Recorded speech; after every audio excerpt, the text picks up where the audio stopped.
Hi there. So it's Monday, the 8th of December, and yesterday I caught up with my friend Ines and her boyfriend Rodrigo in San Angel, which is kind of near um, the UNAM campus, the National Autonomous University. Um, we went to a restaurant that is all about being organic, Mesoamerican, decolonizing your diet, and I think pretty much vegan. They're vegetarians now, which is a pleasant surprise actually, because when I first met Ines, I don't think she was, but anyway, that's something we have in common now. The food was really grounding. Uh, I would recommend it. It's called Na Turtle or something. No, Ni Turtle. I'll have to look up the name. It's obviously a Nahuatl term. Yeah, and we spent a good 3 hours out there, and then we looked at some things in a nearby bazaar. It was nearly at closing time because the sun was going down. And they were buying just, little gifts for people for Christmas. But I have to wait until my fortnightly payment goes in before I do any more spending because I'm short on cash. Tomorrow, I'm leaving this place. I was going to extend. Excuse me, I've still got phlegm from the cold. But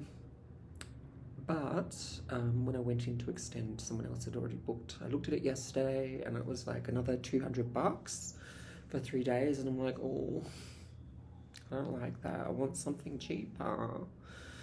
It's a lot to pay. Yeah. They make a real business out of this, especially in gentrified Roma. So I found somewhere that's cheaper for 115 for 3 nights. And it's not that far from here anyway. It's just a room, but it has its own private bathroom and a shared kitchen area, which is completely fine with me because I'll just use it to make coffee. Oh, by the way, the coffee routine with some Lavazza has worked. Everything is back to normal.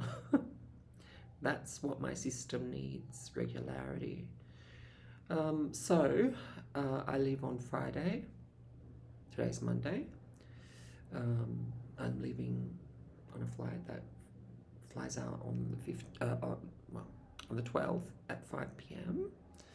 So the days before, let's see, tomorrow's Tuesday.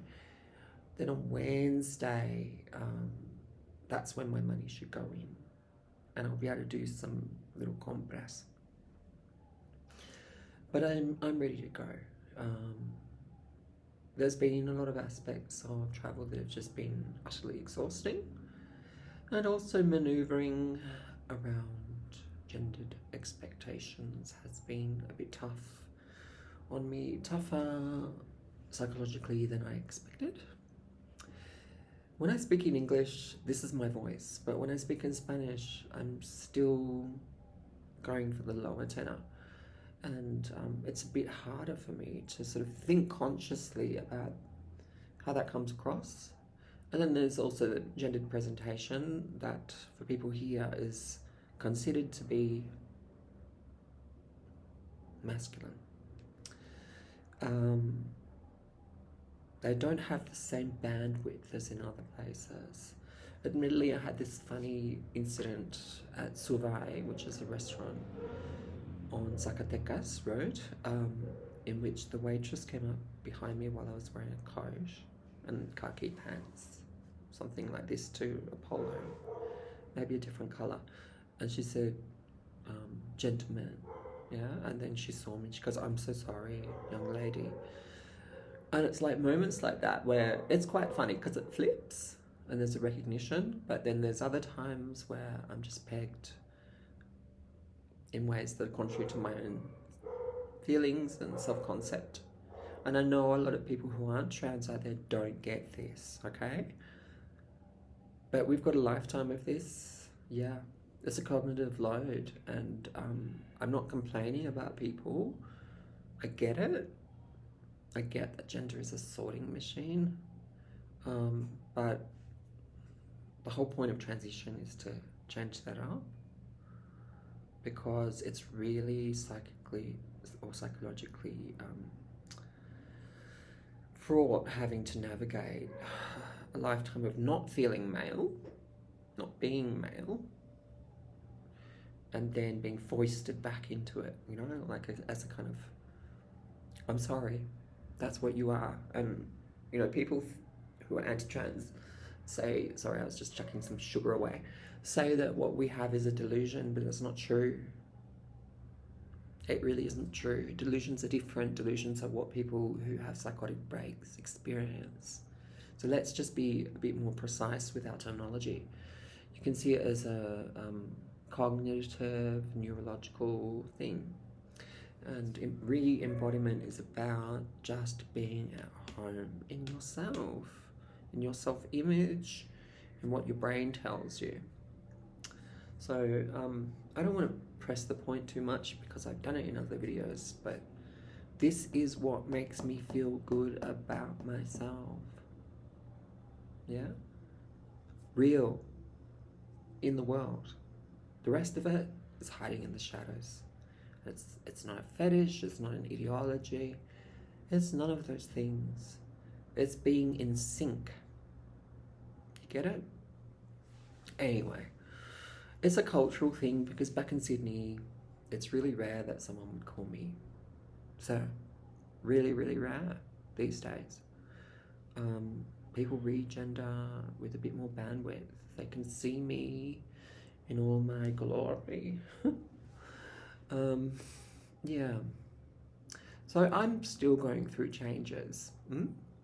I'm still going through adjustments, and being in a new context is also part of that. And when I met up with my friends, I think that they had to do a bit of processing around that as well. So there's a kind of set of pauses, and I could sort of feel a bit of, you know, like adjustment going on there.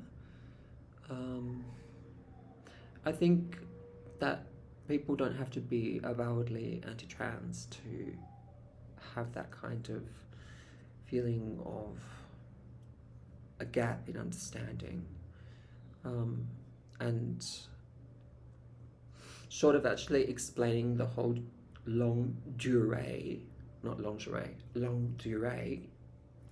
of our trajectories from childhood up until maturity, that's a huge autobiographical burden, and I'd rather not go into it all, because growing up misrecognized, wrongly assigned, is itself very traumatic, let alone the other things that can happen in the life course, the vulnerabilities to which we may be exposed in patriarchal family structures and within the context of cultural and social heteronormativity.